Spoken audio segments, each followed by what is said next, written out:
Hello and welcome to study norms. दोस्तों अभी तक हम मॉडर्न इंडियन हिस्ट्री जो पढ़ रहे थे और उसमें फ्रीडम स्ट्रगल हमने स्टार्ट किया था और उसका एक ही पार्ट बचता है and this is the last part. और इस लास्ट पार्ट में हम 1945 से लेके 1947 तक यानी कि till partition and India's independence को कवर करेंगे, जिसपे मेन फोकस रहेगा हमारा मिस्टर बोस, ठीक है जी, उनके डिफरेंट काम। और इसके बाद में एक इंपॉर्टेंट मिशन है जिसे हम बोलते हैं cabinet mission plan. Very important. Cabinet mission plan इसलिए इंपॉर्टेंट है बिकॉज कैबिनेट मिशन प्लान के रिकमेंडेशन के हिसाब से ही आप कह सकते हैं कहीं ना कहीं आगे चल के कॉन्स्टिट्यूशनल आप बोल सकते हैं कि फॉर्मेशंस हुई, ठीक है, बिकॉज कॉन्स्टिट्यूंट असेंबली भी हमारी कैबिनेट मिशन प्लान के तहत ही बनाई गई थी। अभी आपको 2 मिनट में पता लगेगा, वीडियो स्टार्ट कर दे। बट उससे पहले मैं थोड़ा सा आपको फ्लैशबैक में लेके जाना चाहता हूं कि अभी तक हमने क्या पढ़ा, देखें, ठीक है, ज्यादा दूर नहीं लेके जाऊंगा। आपने देखा कि 1939 में वर्ल्ड वॉर आपके सेकंड स्टार्ट होगी, वर्ल्ड वॉर। अब वर्ल्ड वॉर में कांग्रेस बोल रही थी हमारी डिमांड क्या, पूर्ण स्वराज, कंप्लीट इंडिपेंडेंस चाहिए हमें, तभी आपका साथ देंगे। अब ये नहीं मानने लगे। 1940 में इन्होंने इंडियंस को मनाने के लिए भेजा अगस्त ऑफर। अगस्त ऑफर हमने देखा, अगस्त ऑफर भी रिजेक्ट कर दिया गया, ठीक है जी। देन अगस्त ऑफर के बाद में आपने देखा इंडिविजुअल सत्याग्रह स्टार्ट हो गया। इंडिविजुअल सत्याग्रह, विनोबा भावे, जवाहरलाल नेहरू, ठीक है जी। चलो जी, इसके बाद हमने देख लिया कि क्विट इंडिया मूवमेंट 1942 में क्विट इंडिया मूवमेंट लॉन्च कर दी गई। और इसी के साथ 1940 में ही डिमांड फॉर पाकिस्तान तेजी से बढ़ने लगी थी। अब कांग्रेस और मुस्लिम लीग बिल्कुल अलग अलग होकर चल रही थी, ये बात हमने देखी, ठीक है, 1942।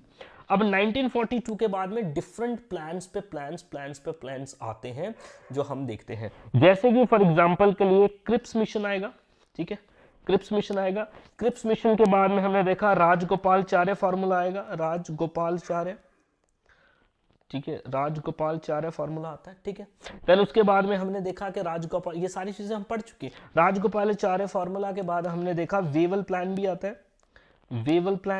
ठीक है, तो ये भी फेल हो जाता है, ठीक है। तो 1945 तक हम पहुंचे। वेवल प्लान, जैसे शिमला प्लान बोलते हैं, शिमला कॉन्फ्रेंस भी बोलते हैं, ये भी क्या हो जाता है, रिजेक्ट होता है। और 1945 का ही टाइम अगर आप देखेंगे, वर्ल्ड वॉर भी आपकी खत्म हो जाती है 1945, ठीक है जी, 1945।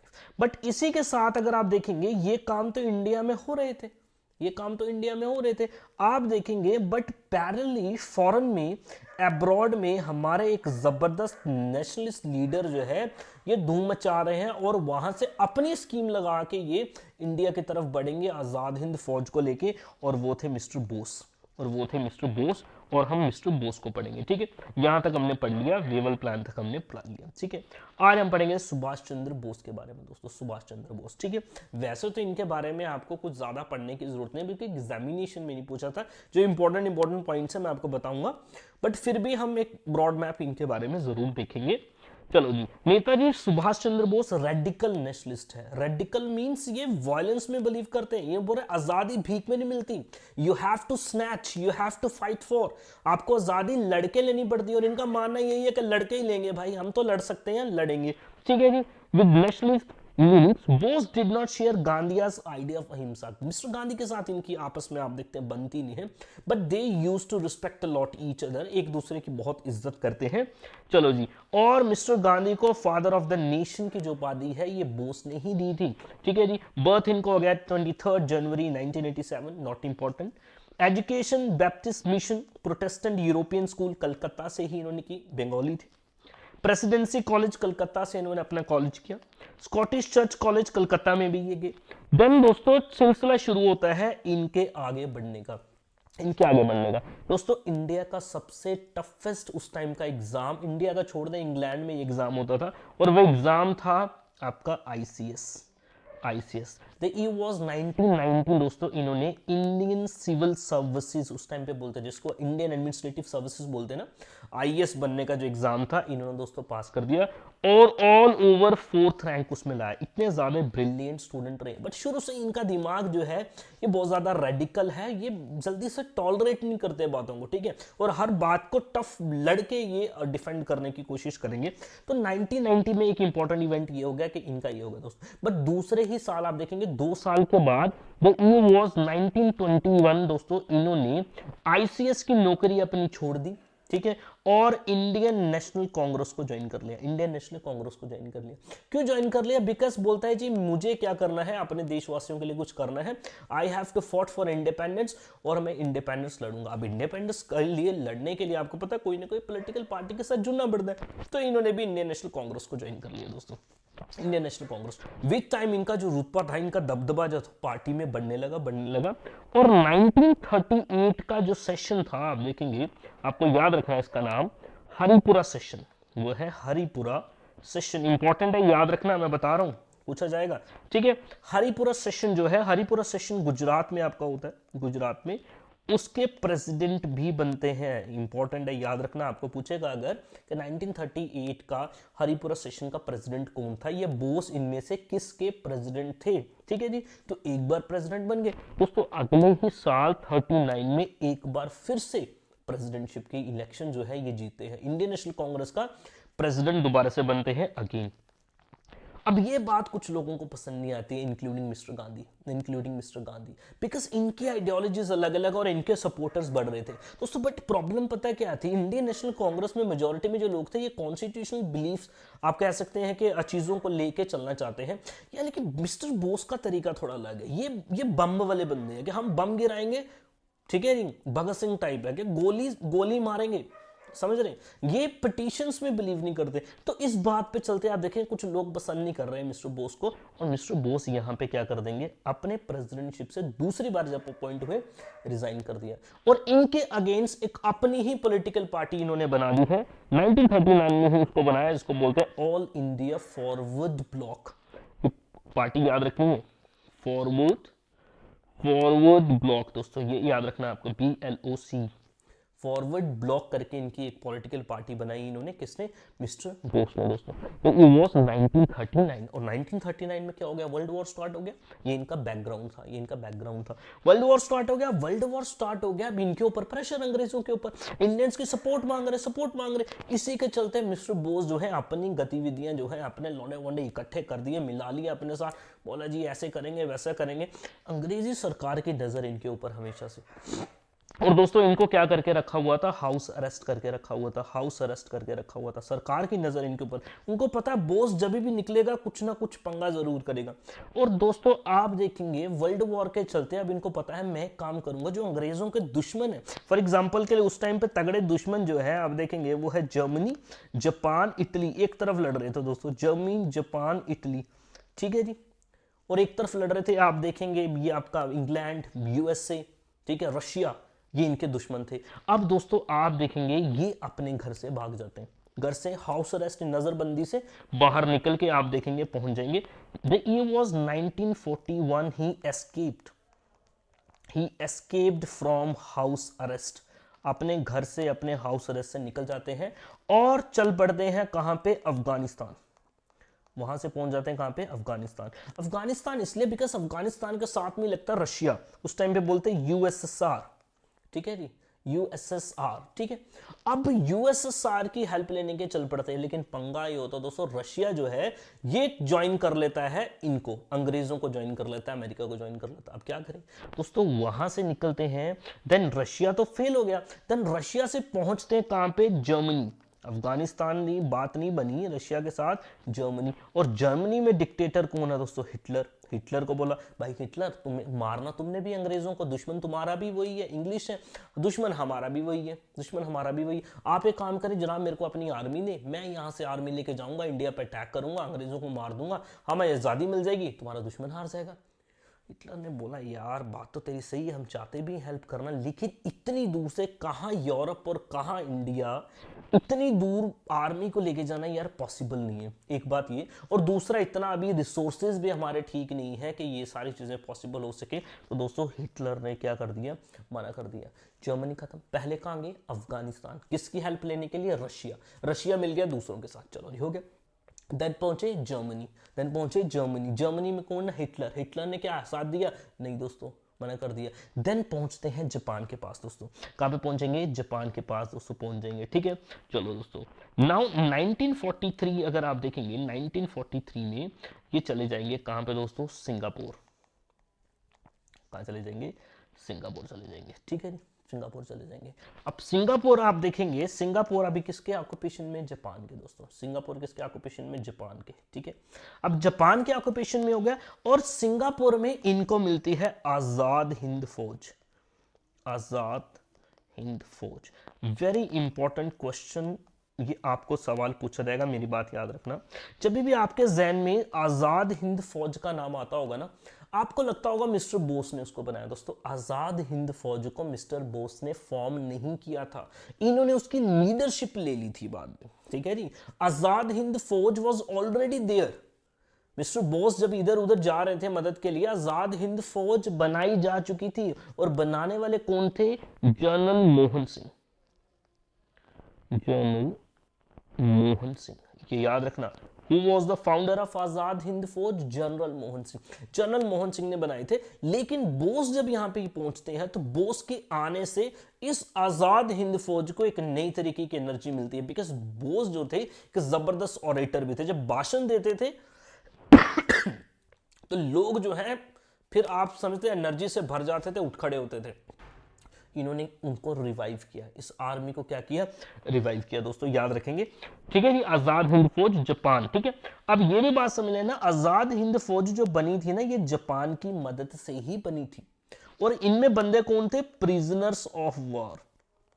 प्रिजनर्स ऑफ वॉर, ठीक है दोस्तों। अंग्रेजों के खिलाफ जब जापान लड़ाई कर रहा था ना, जापान बड़ा जबरदस्त एनिमी बन के उभरा था अंग्रेजों का, ठीक है, इंग्लिश ईस्ट इंडिया कंपनी का। तो जो जो इलाके जीत रहे थे ना, तो सिंगापुर को भी जीत लिया। और वहां पे आप देखेंगे, यहां पे जापान की मदद से आप देखेंगे बर्मा में कुछ इन्होंने आर्मी के बंदे कैप्चर कर लिए, सोल्जर्स, और मलेशिया में भी कैप्चर कर लिए, बर्मा में और मलेशिया में। और यहां पे जितने भी प्रिजनर ऑफ वॉर थे ना, ये जो आर्मी वालों को पकड़ा था ना, फौजियों को पकड़ा हुआ था, इनसे ले लिया था जनरल मोहन सिंह ने। जनाब हमें दो, इनके अगेंस्ट यूज करेंगे हम, ठीक है। हम तो खुद चाहते हैं इनको मारना, जनाब हमें आर्मी बनवाओ। जापान ने बोला ठीक है बनाओ आर्मी, ये लो असला, ये लो पैसा, बनाओ आर्मी। तो आर्मी बनाई, लेकिन लीडरशिप नाउ किसके कंट्रोल में है? बोस के कंट्रोल में है दोस्तों, बोस के कंट्रोल में, ठीक है। नाउ दोस्तों, बोस के पास एक आर्मी है, बोस के पास एक आर्मी है, ठीक है। देन बोस इस आर्मी को डिफरेंट बटालियंस में बांटेगा, डिफरेंट बटालियंस में बांटेंगे। आप देखेंगे एक होगा रानी झांसी ब्रिगेड, रानी झांसी ब्रिगेड, उसमें लड़कियां ही होंगी। दूसरी होगी, आपको देखने को मिलेगी दोस्तों नेहरू ब्रिगेड, और तीसरी होगी दोस्तों गांधी ब्रिगेड। यहां से भी पता लगता है मिस्टर गांधी की कितनी रिस्पेक्ट करते हैं, ठीक है। तो Jhansi brigade, Nehru brigade, Gandhi brigade, ये 3 ब्रिगेड में अपनी आर्मी को बांटते दोस्तों आगे चलते हैं इंडिया की तरफ। इतना बढ़ते हैं आगे दोस्तों, आप देखेंगे कि अंग्रेजों के जो कब्जे में हमारे इलाके थे ना, अंडमान निकोबार, काला पानी की जेल होती थी, उसको भी इन्होंने कैप्चर कर लिया था, ठीक है। और अंडमान निकोबार को भी कैप्चर कर लिया, लिख देते हैं यहाँ पे अंडमान एंड निकोबार, ठीक है जी। और दोस्तों इंडिया में अटैक नागालैंड तक पहुंच ही गए थे दोस्तों, नागालैंड तक पहुंच गए थे, ठीक है। नागालैंड के साथ में बाउंड्री पड़ती है, अगर आप देखेंगे बर्मा, जिसे म्यांमार भी बोलते हैं दोस्तों, म्यांमार भी बोलते हैं। तो यहां से जब आ रहे थे इधर, तो बर्मा में इन्होंने एक फेमस हिस्टोरिक स्लोगन दिया दोस्तों, दिल्ली चलो एंड तुम मुझे खून दो, मैं तुम्हें आजादी दूंगा। You give me blood, I shell give you freedom, I shell give you Swaraj. You give me blood, मुझे खून दो, मैं तुम्हें आजादी दूंगा। एंड दिल्ली चलो दोस्तों, ठीक है। दिल्ली चलेंगे और दिल्ली पे अटैक करेंगे और जीत लेंगे। प्रॉब्लम ये होगी दोस्तों, 1945 में अंग्रेज, आप देखेंगे जो अमेरिका है, ये बॉम्ब गिराएगा जापान के ऊपर, ठीक है जी। हिरोशिमा एंड नागासाकी, जापान कर देगा दोस्तों सरेंडर, जापान कर देगा सरेंडर। और जापान की हेल्प आना बंद हो जाएगी दोस्तों, जिसके चलते आजाद हिंद फौज वीक पड़ जाएगी और इनको भी सरेंडर करना पड़ेगा, मीनवाइल मिस्टर बोस जो है इधर उधर जाते, आप देखेंगे प्लेन क्रैश में, ऐसे मेजॉरिटी में मानते हैं हिस्टोरियंस, इनकी डेथ हो जाती है। एक्चुअल कास्ट किसी को नहीं पता लगता, आजाद हिंद फौज को कैप्चर कर लिया जाता दोस्तों। अगर ये ऐसा ना होता, जापान का सरेंडर ना होता, तो भगा के अंग्रेजों को मार के आजादी छीन लेते मिस्टर बोस, ठीक है जी। तो इनका भी योगदान जो है, इनका कंट्रीब्यूशन ट्रिमेंडस है, क्योंकि जब इनकी खबर इंडिया में पहुंची, आप देखेंगे इंडिया में जो तहलका मचा है, लोग तो बगावत कर ही रहे थे, आप देखेंगे आर्मी नेवी ये सब बगावत करना स्टार्ट की। और इसका इंपैक्ट, इसका प्रेशर गवर्नमेंट पे पड़ा दोस्तों। ठीक है, थोड़ा सा इसके बारे में पढ़ लेते हैं।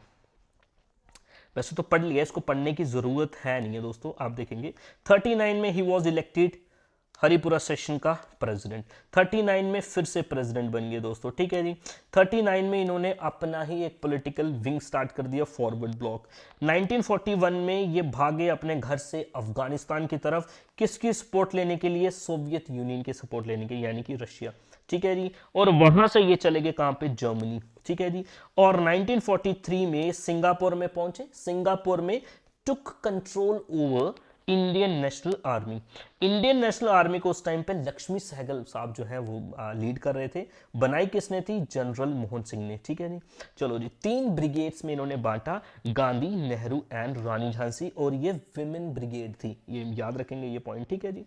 सुभाष चंद्र बोस ने स्लोगन दिया, you give me blood I shell give you freedom in Burma, very important. ठीक है जी। इम्फाल, कोहिमा दोस्तों, नागालैंड तक आप देखेंगे 1944 में इन्होंने कैप्चर कर लिया। दिल्ली चलो का वहां पे स्लोगन दिया। इवन अंडमान निकोबार भी कैप्चर कर लिया। शाहिद और स्वराज उसका नाम दिया दोस्तों, एक का नाम शहीद, दूसरे का नाम स्वराज, याद रखेंगे। ठीक है जी। एक इंपॉर्टेंट काम दोस्तों इन्होंने नोट किया। अब इनको ये लगा हम तो अभी आजादी लेने ही वाले हैं, हम तो अटैक करके आजादी लेंगे। जब आजादी लेंगे तो एक गवर्नमेंट की तो जरूरत पड़ेगी ना, प्रोविजनल गवर्नमेंट तो बाद में इलेक्शन करके बनाएंगे, लेकिन इलेक्शन से पहले मौजूदा टाइम पे रूल करने के लिए एक टेम्पररी गवर्नमेंट चाहिए, उसे प्रोविजनल गवर्नमेंट बोलते हैं। तो इन्होंने एक प्रोविजनल गवर्नमेंट बना ली। ठीक है जी। चलो जी। Bose form the provisional government of Azad Hind, ठीक है, मतलब जो इंडिपेंडेंट इंडिया होगा, और उसका हेडक्वार्टर, याद रखना ये पॉइंट पूछा जाएगा, आजाद हिंद का जो प्रोविजनल गवर्नमेंट बोस ने बनाई, उसका हेडक्वार्टर कहां था दोस्तों? 2 जगह उसका हेडक्वार्टर था। एक तो सिंगापुर और दूसरा रंगून। रंगून का मतलब बर्मा, और बर्मा का मतलब म्यांमार। ये 2 आप बातें याद रखेंगे 43 में दोस्तों। The axis power Germany, Japan and Italy जो इनका साथ दे रहे थे, इन्होंने इसको रिकॉग्नाइज भी किया, भाई हम मानते हैं ये गवर्नमेंट है और ये लीगल गवर्नमेंट भी है दोस्तों। ठीक है जी। अब समझे दोस्तों, प्रॉब्लम स्टार्ट होती है। प्रॉब्लम क्या है? दुख का टाइम हमारे लिए स्टार्ट। 1945 में अच्छी आज़ाद हिंद फौज ज़बरदस्त परफॉर्मिंग कर रही थी। हमने देखा 1945 में क्या हुआ, जापान ने सरेंडर कर दिया, जिसके चलते आज़ाद हिंद फौज ने भी सरेंडर कर दिया। अब हो गया दोस्तों क्या?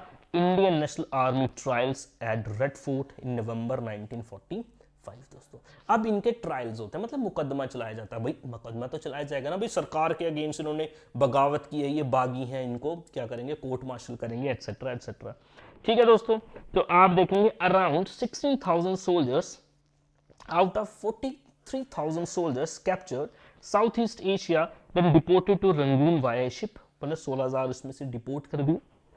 Colonel Prem Sahgal, Gurbaksh Singh Dhillon and major general Shahnawaz Khan, ये 3 इंपॉर्टेंट बंदे याद रखना है आपको। Charge with treason and word court martial, इनको ट्रीजन बोला जी, गद्दार बोला इनको, और कोर्ट मार्शल कर दिया गया बाय द ब्रिटिश गवर्नमेंट।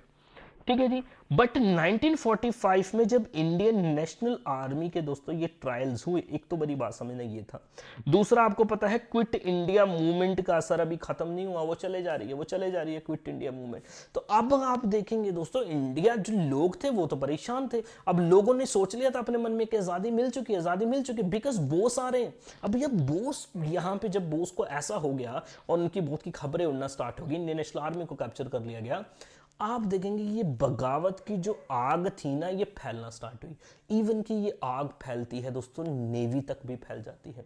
ठीक है जी, नेवी तक फैल जाती है, और इसको बोलते हैं naval mutiny of 1946, Indian naval mutiny of 1946। अब दोस्तों आर्मी तो बगावत कर ही रही थी, अब नेवी भी बगावत करेगी। पीपल तो कर ही रहे हैं, वो मूवमेंट चला रहे हैं। यहाँ पे आर्मी ने बगावत, आजाद हिंद फौज एक पूरी की पूरी फौज खड़ी है। अब तीसरा आप देखेंगे नेवी भी बगावत कर रही है दोस्तों। अंग्रेज क्या करेंगे बेचारे, अब बैठ गए हैं, माथा पकड़ के बैठ गए भाई। लोग बगावत, आर्मी बगावत, इंडियन नेवी बगावत, और एक्सटर्नल प्रेशर अलग से। ठीक है, अब बाहर लड़ना है दोस्तों। 45 में जंग तो खत्म होगी, ठीक है, लेकिन आप देखेंगे जो बाकी पावर्स थे इनके साथ में, अमेरिका था, रशिया था, भाई इनको बोल रहा है भाई कॉलोनीज को आजाद करो, अब नो मोर, अब नहीं रख सकते हैं कॉलोनीज को भाई, अब वो नहीं टाइम रहा, अब डेमोक्रेसी लानी पड़ेगी। अब एक्सटर्नल प्रेशर, इंटरनल प्रेशर दोस्तों, दोनों प्रेशर पड़े हुए हैं, ठीक है। अब डाल दिया जी नेवल म्यूटिनी, ठीक है जी।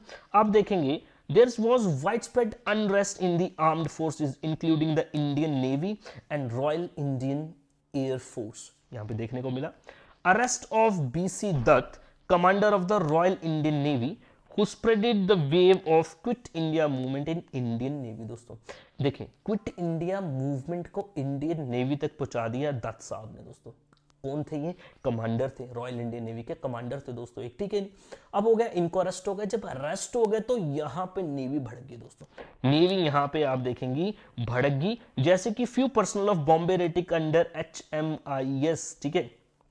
HMIS आपका his majesty of Indian ship, कुछ इस तरीके से, सॉरी आई कांट रिमेंबर इस टाइम पे, his majesty of Indian ship, हाँ ऐसा होगा, ठीक है। ये जहाज का नाम है तलवार। Protesting against their pathetic condition, मतलब इनकी कंडीशन ठीक नहीं थी, खाना अच्छा नहीं मिल रहा था, यूनिफॉर्म्स अच्छी, तो इन्होंने भी क्या कर दिया, लगे हाथ प्रोटेस्ट कर दिया दोस्तों, ठीक है जी। इसके चलते यहाँ पे स्ट्राइक्स होगी और आप देखेंगे ऐसे ही एक और म्यूटनी आपको HMIS हिंदुस्तान जहाज पे कराची को देखने को दोस्तों मिल गई, ठीक है जी, कराची में देखने को मिल गई। अब ये पंगा हो क्या रहा है भाई, म्यूटनी आर्मी भी कर रही है, नेवी भी कर रही है दोस्तों, ठीक है। अब दोस्तों ये बात समझ आ गई ब्रिटिश सरकार को कि भाई ज्यादा देर तक रूल तो नहीं कर पाएंगे, ज्यादा देर तक रूल तो नहीं कर पाएंगे, अब क्या करें भाई। और इसी के चलते आप देखें 1946 में लंदन में या इंग्लैंड में सरकार चेंज हो जाती है दोस्तों, सरकार चेंज हो जाती है और एक नई सरकार पावर में आती है जिसे हम बोलते हैं लेबर पार्टी, लेबर पार्टी, ठीक है दोस्तों। लेबर पार्टी हराती है कंजर्वेटिव पार्टी को, कंजर्वेटिव पार्टी को। अभी तक के लिए आपको पता है जो पीएम था वो था चर्चिल, ठीक है जी। अब दोस्तों यहां पे एक नया पीएम चुन के आते हैं, इनको बोलते हैं क्लेमेंट एटली, क्लेमेंट एटली, याद रखेंगे नाम, ठीक है जी।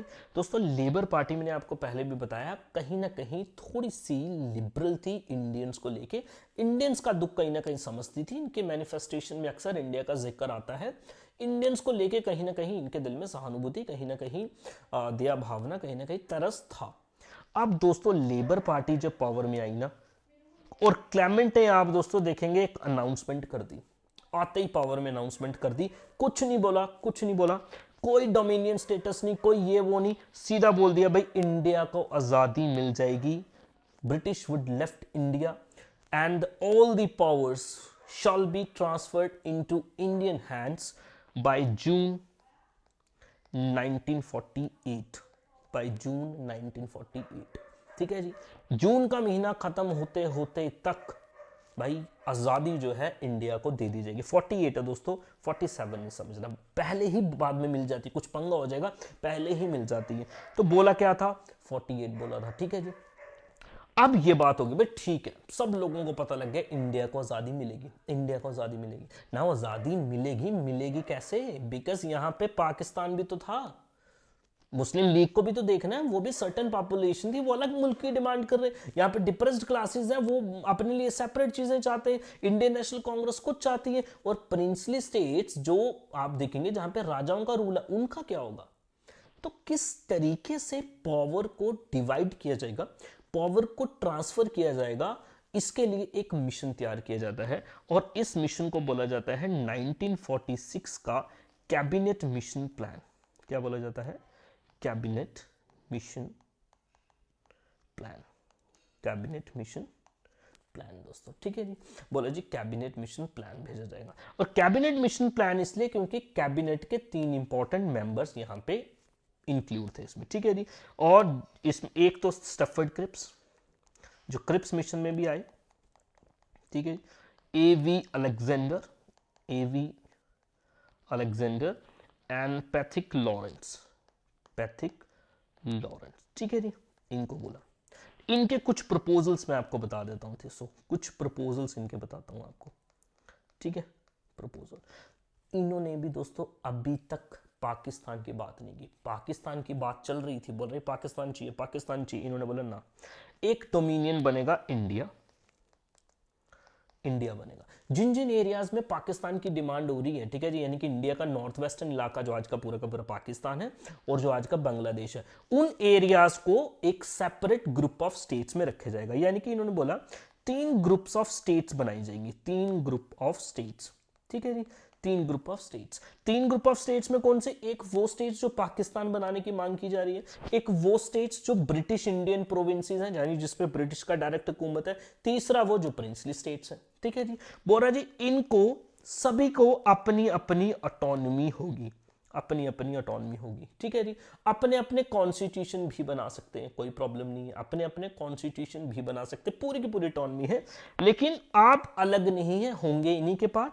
और आप देखेंगे आपके जो आर्म्ड फोर्सेस होंगी, जो आपका डिफेंस होगा, जो आपके एक्सटर्नल अफेयर्स होंगे, वो क्या होंगे? कॉमन होंगे।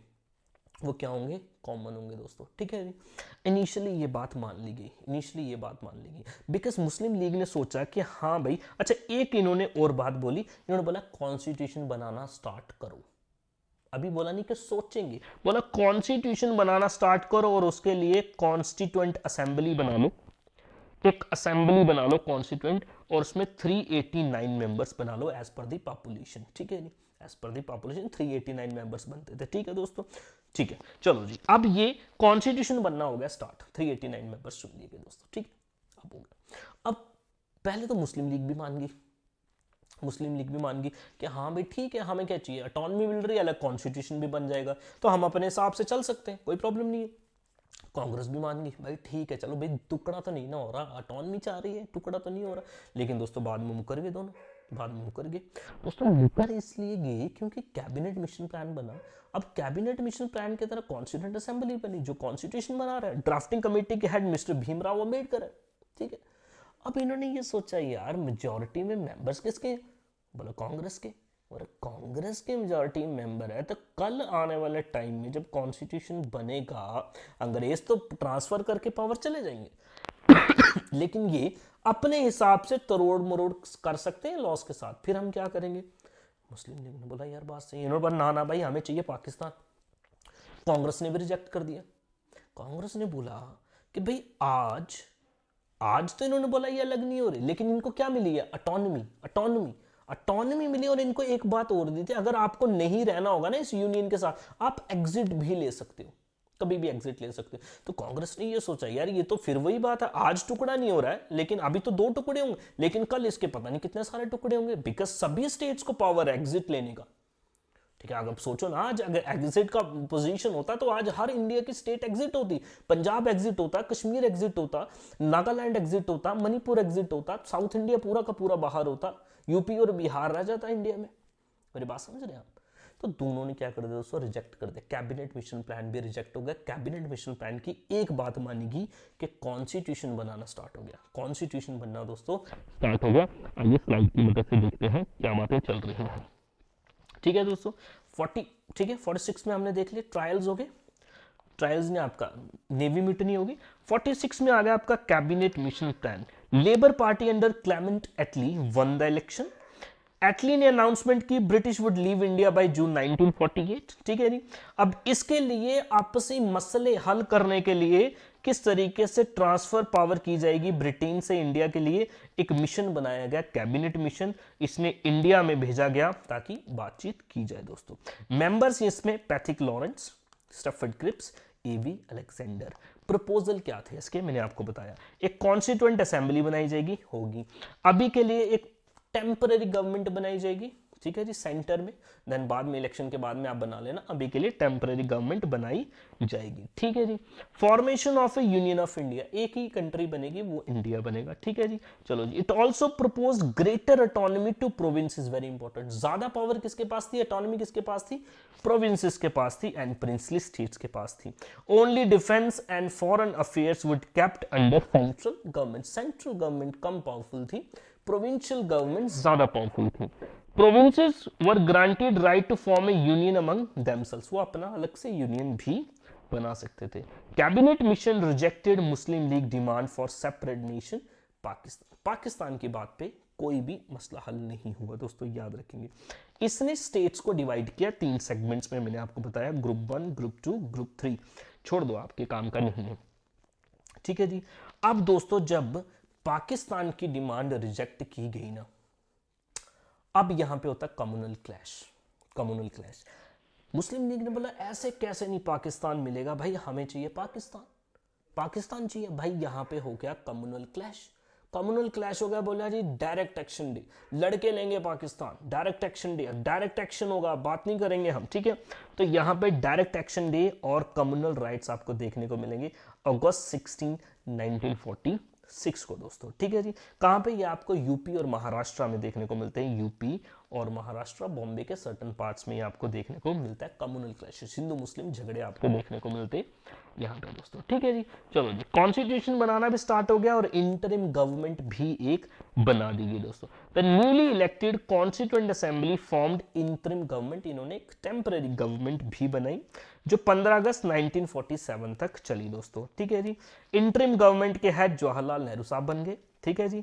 और इन्होंने एक कॉन्स्टिट्यूएंट असेंबली भी बना ली 9 दिसंबर को, जिसकी पहली मीटिंग हुई थी, और इन्होंने कॉन्स्टिट्यूशन बनाने का काम कर दिया। डॉक्टर राजेंद्र प्रसाद को एज प्रेसिडेंट चुना गया था, ठीक है जी।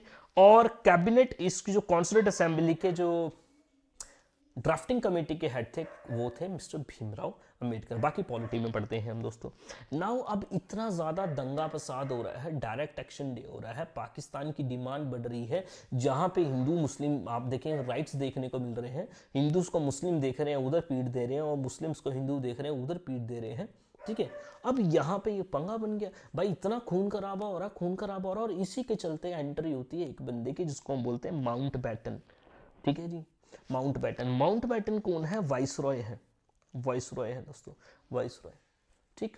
अब ये वाइसरॉय ने देखा यार ये तो बड़ा मसला खराब है, ये तो मसला खराब है। मसला क्या खराब है भाई, लोग मान ही नहीं रहे, लोग मान ही नहीं रहे, खून खराबे पे आए हो। तो उसने बोला ना भाई पाकिस्तान से कम बात नहीं बनेगी, तो इसने फाइनली बोल दिया ठीक है भाई, दो मुल्क बनाए जाएंगे, टू नेशंस, दो नेशंस बनाए जाएंगे, इंडिया और पाकिस्तान। एक इंडिया बनाएंगे, एक पाकिस्तान। पाकिस्तान जिसमें मुस्लिम डोमिनेटेड एरियाज है वो Pakistan, princely states sorry British Indian province वो इंडिया, और प्रिंसली स्टेट्स के पास आज़ादी है वो इंडिया को ज्वाइन कर लें या पाकिस्तान को ज्वाइन कर लें या इंडिपेंडेंट रहे। ये इसका प्लान था दोस्तों, ठीक है जी। दो नेशन बना दिए, प्रिंसली स्टेट्स के पास पावर है, किसी को भी ज्वाइन करे किसी को नहीं भी करे। इसको बोलते हैं 3 जून प्लान। किसने दिया था, माउंट बैटन ने। लास्ट वाइसरॉय है, last viceroy. March 1947, Mountbatten appointed as viceroy. He arrived on 3rd June. He divided the two separate nations, India and Pakistan. Punjab and Bengal were given the option to vote for partition of their provinces, because इनका ही बंटवारा होना था mainly. The princely states would enjoy the liberty to join India और पाकिस्तान और remain independent, वो रह सकते थे, ठीक है।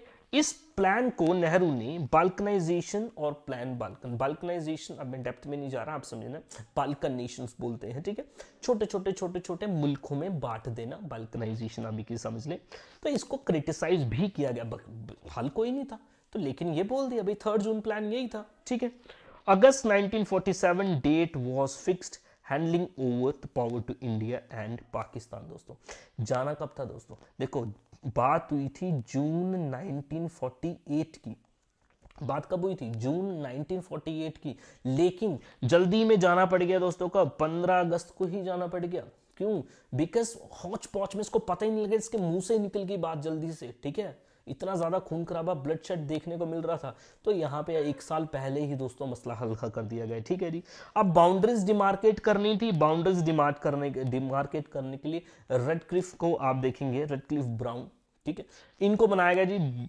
तभी आप देखेंगे पाकिस्तान और इंडिया की बाउंड्री को रेड क्लिफ लाइन बोलते हैं दोस्तों, ठीक है जी। चलो जी, सारे के सारे स्टेट्स आप देखेंगे कहीं ना कहीं साम दाम दंड भेद लगा के iron man of India Sardar Vallabh भाई पटेल जो है इंडिया के साथ मिला लेते, लेकिन 4 इंपॉर्टेंट यूनिट्स जो है अभी भी सेपरेट रहने की बात कर रही थी, कहीं ना कहीं इंडिपेंडेंट, इनका स्टांस क्लियर नहीं था। आप देखेंगे Manipur, Junagadh, Hyderabad and Kashmir. Junagadh is in Gujarat, Hyderabad आपको पता है, एंड कश्मीर भी आपको पता है दोस्तों, ठीक है। इंस्ट्रूमेंट ऑफ सक्सेशन करता है दोस्तों। इनकी कहानी बात की है, ये किस तरीके से इंडिया में ज्वाइन हुए, तो ये आपका हाल था। ठीक, अब ये प्रपोजल जो है फाइनली एक्सेप्ट कर लिया जाता है। कुछ इंडियन लीडर्स मिस्टर गांधी जैसे नहीं मान रहे थे, लेकिन फिर भी बोला ठीक है भाई, इतना ज्यादा ब्लडशेड हो रहा है, ठीक है दोस्तों, अब इंडिया बन गया और एक पाकिस्तान बन गया दोस्तों। इस माउंटबेटन प्लान को जब इंप्लीमेंट कराया गया, तो प्लान है ना, जब प्लान को इंप्लीमेंट कराओगे तो वो एक्ट बनेगा। बिल एक्ट बनता है ना, बिल एक प्रपोजल होता है और एक्ट एक लॉ होता है दोस्तों। तो माउंटबेटन प्लान को जब इंप्लीमेंट एग्जीक्यूट कराया गया, उसी को बोलते हैं इंडियाज इंडिपेंडेंस एक्ट। इंडिया के दो टुकड़े किसके हिसाब से हुए, इंडियाज इंडिपेंडेंस एक्ट। और इंडियाज इंडिपेंडेंस एक्ट में किसके फीचर्स हैं, माउंटबेटन प्लान या फिर 3 जून प्लान के। 3 जून प्लान क्या बोलता है, इंडिया बनेगा पाकिस्तान बनेगा, जिसको इंडिया जाना है इंडिया जाए, जिसको पाकिस्तान जाना पाकिस्तान जाए, जिसको इंडिपेंडेंट रहना है वो इंडिपेंडेंट भी रह सकता है दोस्तों। India's independence act passed on the Mountbatten plan 3 June plan by the British Parliament on July 5, 1947। आपको बिल्कुल नहीं याद करना। The Act provided partition of India, establishment of 2 dominions बन जाएंगे इंडिया और Pakistan. Clement Attlee was the British Prime Minister जब India का बंटवारा हुआ। वाइसरॉय कौन था, माउंटबेटन था दोस्तों। और इसके चलते इंडिया के 2 टुकड़े हो गए, इंडिया और पाकिस्तान। ठीक है दोस्तों, बाद में आप देखेंगे मणिपुर को भी मिला लिया जाएगा, जूनागढ़ को भी मिला लिया जाएगा, हैदराबाद को भी मिला लिया जाएगा, कश्मीर बचेगा दोस्तों, कश्मीर। ठीक है जी, कश्मीर बचेगा और कश्मीर पे आपको पता है पाकिस्तान अटैक करता है, कश्मीर इंडियन गवर्नमेंट से हेल्प मांगता है, देन कश्मीर को भी इंडिया का पार्ट बना दिया जाएगा, जम्मू एंड कश्मीर को, और उसको बोलते हैं instrument of accession. Instrument of accession, ठीक है जी, इंस्ट्रूमेंट ऑफ एक्सेशन। ये हुआ था 26 अक्टूबर 1947। ठीक है जी, और कश्मीर के जो रूलर थे उनका नाम था हरि सिंह। ठीक है जी, और वहां पे एक इन्फ्लुएंशियल लीडर है जिनका नाम है शेख मोहम्मद अब्दुल्ला। शेख मोहम्मद अब्दुल्ला बिकॉज यहाँ पे डेमोक्रेसी चाहते थे, राजा की गवर्नमेंट को खत्म करना चाहते थे, क्योंकि ये लिबरल इंटेलेक्चुअल बंदे थे, ये चाहते थे डेमोक्रेसी आ जाए।